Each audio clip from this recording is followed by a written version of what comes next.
I'm Steve Altition, Director of Client Partnerships here at Pacific Cascade Legal. And today we have author, TED speaker, and self-described humanity propulsion engineer, Nate Turner, to talk to us about designing a life template for children and embracing your role as your child's first and most important teacher. Hey, Nathaniel, how you doing today? I'm good. How are you? And I want to apologize in the beginning for my very casual attire as I've been running through airports trying to get to DC today.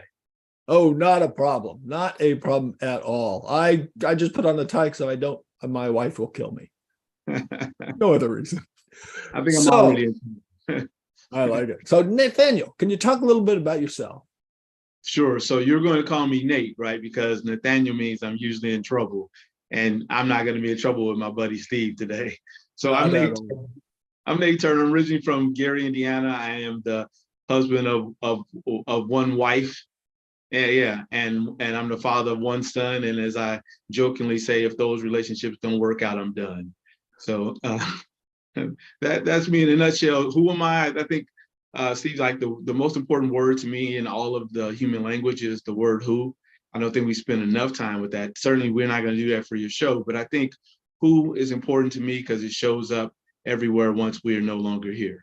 It shows up in our obituary, it shows up in our eulogy, and it will be the last words to show up on our final testament, be that on a tombstone or an urn or something. So I think the way that I like to approach my life is to live my life backward and think about how I want to be remembered when I'm no longer, and someone else will tell the world who I was.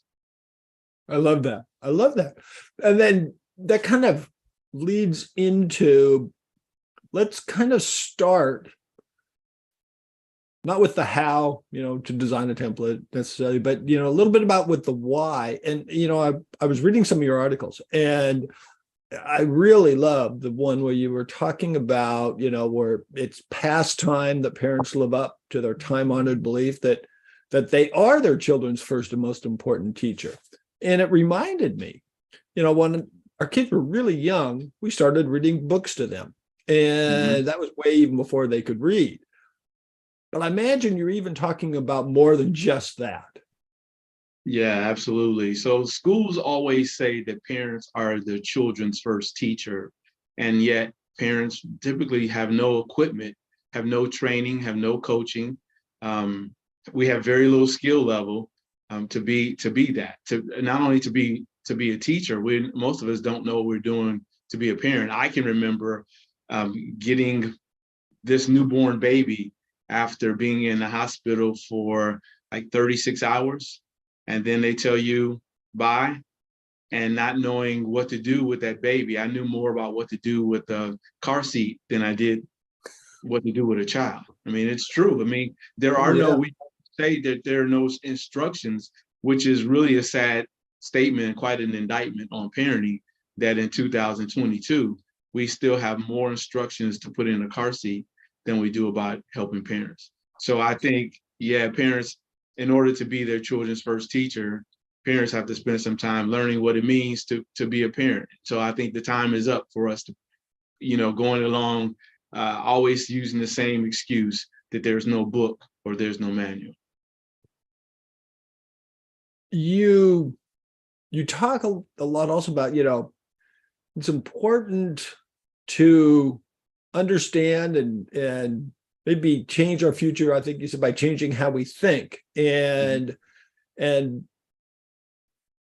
how teaching yourself and being yourself is an important part of that teaching. I thought that was fascinating. Yeah, so my grandmother used to say to me all the time, and it's important. She lived to be just short of her 103rd birthday. She was born in 19. I'm going to get the dates wrong, and my mother's going to hear this, and she's going to say, "You got it wrong." I think she was born in 1908. She passed in 2011. She was born October 4th, 1908. She would say to me that there's this thing about the tree and the fruit. Now, she would take me to church, and I won't spend time belaboring that point. But the point about the tree and the fruit always stuck with me, that she would say, whatever you are, your child will become. And if you're not working to steadily improve yourself, then you're going to have a hard time asking a child to do the same thing. So the best way to show the child how to do something rather than complaining and yelling and screaming. It's just to do better and be better yourself.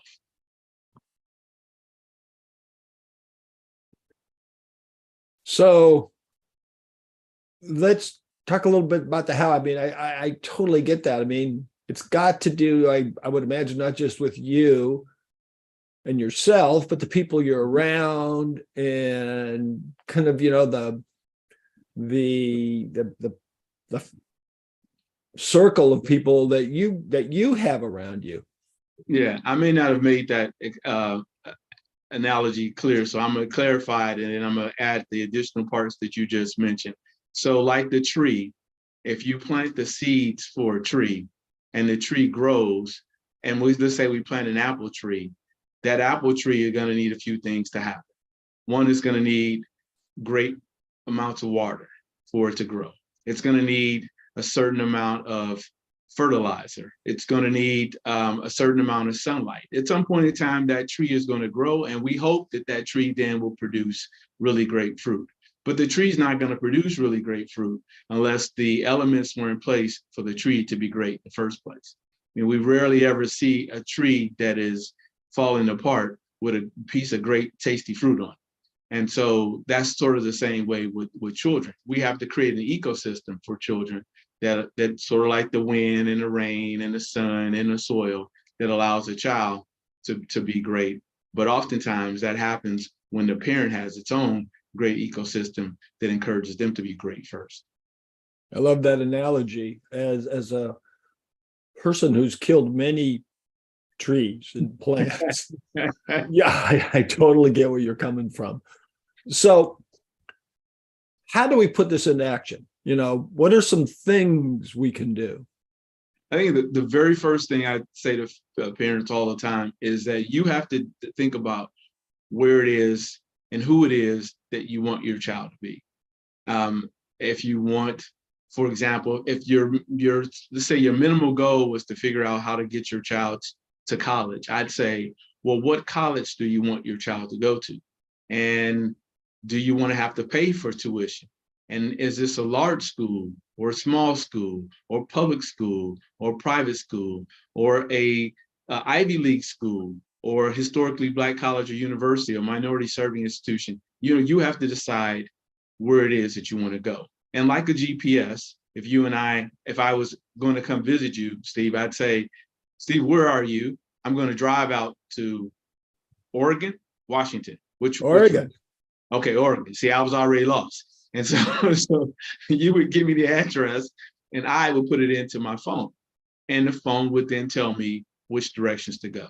I think that's the most important part, that families have to decide what they want for themselves and for their children. And then we can backward design that from there.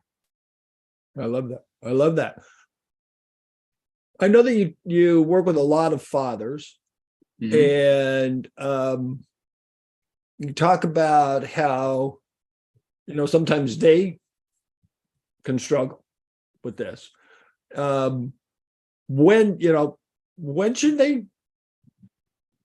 every parent, but fathers particularly, I guess, start working toward being a good father? When? When? Maybe hopefully before we become fathers. I started writing something a few years ago, and I'm not sure what I'm going to call it. I wrote like 10 chapters of the 12 chapters that I'd hoped to write it. And initially I wanted to call it something like "Hold On Before You Unzip Your Pants," but I don't think that's what I'm going to call it. But someone was asking me, what would I tell my son? And so I started thinking about, again, my own mortality. If I'm not here, what do I want Naeem to know about being a father? And I think one of the things, there are several things I wanted him to do, is I wanted him to take a good, honest look at his father from A to Z, and realize that much of who he is, he's gotten it from his father. And I'd also want him to take a really hard, long look at his mother, because they say that men marry their mothers and women marry their fathers. So I wanted to make sure that as his model, I was modeling for him what he needed. And I also wanted him to be able to take a look at his mom and see if his mother was the woman that he would want to spend his time with. And so there was a series of things, but the first part is just a self-analysis of who you are before you go into bringing somebody else into this world. You also we talked before about some kind of stuff to talk about. And one of them was, you talked about the importance of writing to your children. Yeah. Let's talk about that a little bit. Sure. So as you know, I wrote a book called Raising Superman. It was not intended to be a book. When I learned I was going to be a father, because my relationship with my father was this tumultuous, would be polite, I was so concerned that I was going to mess it up like my father. Everything in my body said, your father didn't have a relationship with his father. And to the best of your knowledge, you don't know what kind of relationship your grandfather had with his great-grandfather. There is no history of men in your family having great relationships with their fathers or their children. You don't have a track record for doing that. So for whatever reason, I decided to make some notes about the things that I wanted to have happen with my child and I. And one day when that child was 2, that child decided that he should get mail and that I should write him letters. So before, I was making notes about what I wanted for him. And then suddenly he wanted mail. And what happened by me writing him initially was just to appease a 2-year-old. Like, man, there's nothing good in the mailbox. There's just bills, trust me, just bills and junk mail. But daddy, I want mail. But daddy, I want mail. So I got greeting cards and gift cards, and I started writing him from the office, and I would mail them to him. I'd get home a couple of days later. Well, I would come home every night, but a couple of days later, when the letters got there, because it was snail mail, he would say, I got mail, daddy. Can you read it to me? And so I would read the letters and the cards, and what I found in writing those letters and cards, it became cathartic. I started pouring out stuff that I hadn't known that was in me, how much I loved and adored him. And I realized a couple of things. One, the letters were more for me than they were for him. I got a chance to figure out where I wanted to go as a man and as a father. It was also cathartic, because I got to sort of put to rest the demons that existed in my history about my father and I, that I didn't have to be like my father at all. And the last thing, I realized that I might not have any legacy, but the only legacy I may have are these letters that I've written to a child, that were not letters to a 2-year-old. They were written as if he was 32, or when he was 6, if he was 56, or if he was 7, as he was 27. I was writing him thinking I wasn't going to be around, and he'd have a record of how much I loved him and some instructions on what to do as a man. I love that. I love that. I think that writing sometimes brings out more in a person than just talking. It's like, you're talking, you can kind of the top of your head and you talk, but when you have to sit down and write, you start to think about your past, and it really does bring out all of you. Absolutely. Absolutely. Certainly did. And then one of the cooler things is that he learned to read off of his dad's letters. So yeah. So to the other part of our topic. Okay. How to design a life template that can give, your child a real chance to succeed. What are you talking about? A life template. So we talked a little earlier about parents having an ideal about what they hope and dream for their children. So again, the first thing is to find out what hopes and dreams parents have for their children. So hopefully they have really audacious hopes and dreams for their children. And those dreams for us were about raising a child that was intellectually ambitious, who was globally and culturally competent, and who cared for something greater than themselves. That's what we hoped and dreamed. But in general, what the life template is a backward design approach that asks parents to do this. One, to make sure your children are first and foremost jacks of all trades. We hear people all the time say jack of all trades, master of none, as if that's a terrible thing. But I would tell people, I would challenge anyone to introduce me to a child who was versed in a whole lot of subjects and not be exceedingly excited about having to spend the time talking to that child. If a child could talk to me about the plane I just got off of and the food we were going to eat and how the hotel was constructed, et cetera, you'd really be interested in talking to that child. So that's the very first thing. There are things we want people to be familiar with. Why? Because it makes us, in this world where we're always talking about diversity and inclusion and equity, it makes for a much more diverse and rich conversation to have when you can talk about a number of things. Secondly, the part is to make sure children master stuff. So there are things we have to master in the 21st century. Math and science are certainly those things. Reading and writing have always been those things. So it's important that we make sure the children are beyond whatever a school says is acceptable, but they are fully proficient in those subject matters. And then the last part, which is not least, is at the core. When your child's time is up, God forbid something terrible happens. So often this happens when something happens with a child, the media defines who the child was. The parents haven't done enough to define who their own child was. So I'd say from the very beginning, let's establish at the core of a child's being who you want the child to be and live up to that for the duration of their life. I love it. You also talk about journaling, which is close to my heart. And I just think it's a great idea just in general, but you really feel it's an important part of being a parent. Yeah, I'm here today without doubt because the universe, God, the spirit, the creator, whatever word someone would choose to use, saw fit, because every day I write my life as I'd imagine it being, as opposed to how it actually is.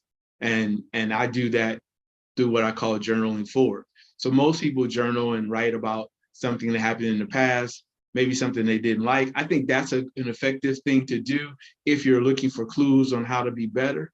But I don't find writing about stuff that I'm lamenting day in and day out to be an effective way to move forward. So I started journaling by an ideal I asked my son to do, which was to first affirm who he was every day. So I say, hey man, get a pad and every day write who you are and what you want out of your life. And then one day I met some students and was speaking to them, and he was present as well. And they asked, did I do what I had my son do? And like all good trees, I said, no, I'm a hypocrite. And so I decided I needed to start doing that. And the incredible thing happened that when I started seeing my life forward and writing about it, several things about my life changed. So I'm a big fan of daily, the first 20 minutes of every day, I write my life as I like it to be, even if it's not currently the way I want it to be. It seems like it does, though, help keep you on the path. It does. Or at least close to the path. Yeah, it makes you chase your words because you see your words all the time. If I say that I am a public intellectual, I mean, that's one of the things I write, or I'm a best-selling, award-winning author. And then I'm not a best-selling author yet, and I haven't won any awards to my knowledge. However, I do know that you can't win any awards if you don't write. You can't be a best-selling award-winning author if you're not constantly writing stuff. And you can't be focused on the outcome to win. You just have to write. And so that allows me to stay focused and do those kinds of things. I love it. I love all of the things you've talked about in terms of being a better parent and doing actual things to do it. I mean, it's like, particular kind of actions there aren't just, oh, I should do this, I should do that, but actually taking actions and to connect with your kid. And that's kind of the whole, reason. And I watched a video of you. And you were imploring parents, and particularly fathers, to connect to their child at the heart. I thought that was just fascinating. And I know we're running a little low on time, but not that much. Can you talk about that? Yeah. So Steve, my favorite movie of all time is The Lion King. And Mufasa and Simba's relationship convinced me that I could have a relationship that was better. My father's is passed, his name was Tommy, that was better than Tommy and Nathaniel.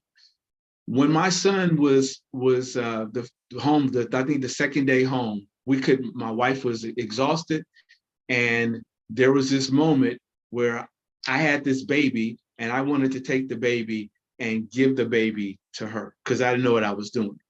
And I laid my son on my chest with his ear against my heart, and he went to sleep. And it hit me at that moment that that's the connection that I want to have forever. I always want us to be connected at the heart. I love that. I love that. It reminds me just a little bit of when our first daughter was born, and I knew nothing. And I agree with you that they don't give you any warning at all. That helps. The doctor hands me my kid Stephanie, and other than the fact that she looks like a Parma ham, she's beautiful, but it's so I didn't know what to do. I was kind of holding her out and then kind of drew her closer, and with one little hand, she reached up and gave me the finger. And I went, okay, I can live with this relationship. It's kind of a different thing. But I mean, it was just like, there's this connection that happens right away. Absolutely. Yeah. Yep. And at the end, it's always about what happens at the heart. I mean, it really is. I mean, people, it can be at your head, but really, I believe that we're guided with our children when we're doing what's best. We're doing what's best because we're connected at the heart. Yep, I agree. Well, we're almost time up, but is there anything that we haven't talked about that you would really like to kind of hit one more time, or kind of if I'm in your office and we're kind of getting to the end of our meeting, and you say, Hilda, before you go, I want to tell you this. Yeah. So I guess the one thing I would say is as a parent, we always tell children, we always are concerned about who our children are associating with. I would say to parents, be very careful about the people that you associate with, that you have a village made up of humanitarians rather than a village made up of idiots, because it is it is scientifically proven that we are the average of the people we spend the most time with.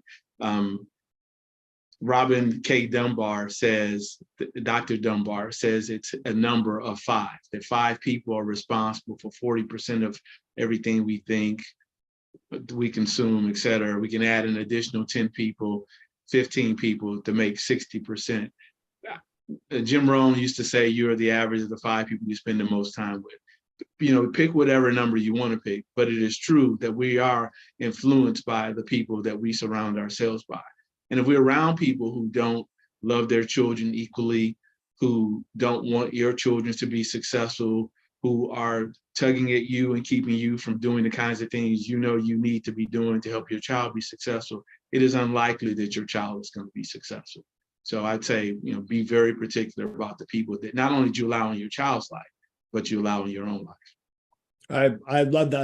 I love your analogy of the village, and then the diversity of and the parable of the fruit. It kind of reminded me, it's sort of a joke, but it really isn't. And I've heard it takes a village, but it also takes a vineyard. There you go. I like that. I like that. So thank you for joining us today. This was great. I mean, just lots of really down to earth stuff that can help and make us think about ourselves. And it's what I really love. So then thank you so much, Nate, for sitting down and talking with us today. Been my pleasure. I'm very grateful to be here, and hopefully you'll invite me back. And I promise you, next time I will be in a better place where the lighting is fine, and I won't probably be in a sweatshirt and a t-shirt. Oh, I'll be dressed. that's okay with me. Before we go, Yes, sir. I did read a bunch of your stuff about education, and I know you're a big fan of STEM, Yes. and I want to talk about that, and Okay. that'll be next time. All right. But before we go, would you like to give anyone listening idea how to get in contact with you? Sure. Well, Steve, you have my mobile number, so you can call me at any time. And I can. and I can put your address in my phone and drive out to visit you. But the easiest way to find me, I have a website. It's Nathaniel, Nathaniel, the letter A as in Apple, and TURNER Turner.com. NathanielATurner.com. Love it. So thanks again, and thanks everyone else for joining us today. If anyone has any further questions on today's topic, you can also post it here, and we can get you connected with Nate. So until next time, everyone, stay safe, stay happy, and be well.